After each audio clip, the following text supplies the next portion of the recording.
யோகாவுக்கு வர்றாங்க. யோகா ராக்கு பூவதி எல்லாமே வர்றாங்க. அவங்களுக்கு சாப்பாடுக்கு என்ன செய்யற?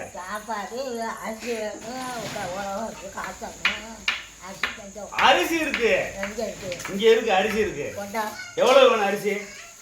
எவ்வளவு வேணும்? 2 படி அரிசி. வேற குழம்புக்கு என்னென்ன வேணும்? குழம்புக்கு ரசம் வச்சு கத்தாக்காய் துண்டை வச்சு வச்சு. ரசமா? என்ன ரசம்? இந்த பருப்பை போட்டு இனிமே வைக்க முடியாது. இது எந்திரிக்கிற உலம் எப்படி வச்சு சமையல் சமைக்கணும்ல, எந்திரிச்சு ஓட பாக்குறேன்.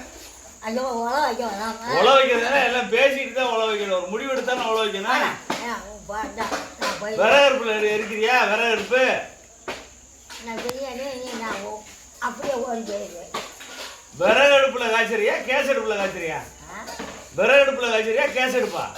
அது என்ன கேஸ் அடுப்புல காய்ச்சறியாது. விறகுதான். 2 படி வேற மாதிரி எல்லாம் பாத்திரமெல்லாம் இருக்கா? அங்கே இருக்கா?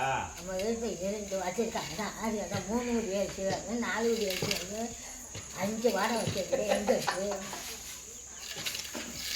எல்லா பானையும் இருக்கு. எல்லா பானையும் கட்டி மேலே அங்கே இதில் போட்டு வச்சுருக்கோம், சல்லடையில். அதை கோளார எடுத்து நான் ஜாமான் எடுத்து எல்லாம் வாங்கிட்டு வரேன். ஒலையை வச்சு வர்றதுக்குள்ள கிளீனாக சமைச்சு வை. சமைச்சிடலாமா? உலை வச்சு அரிசி இருந்தால் போட்டு உலை வச்சு அரிசி போட்டு வச்சு எடுத்து குழம்பு போட்டு வாங்கிட்டு வைப்போம்.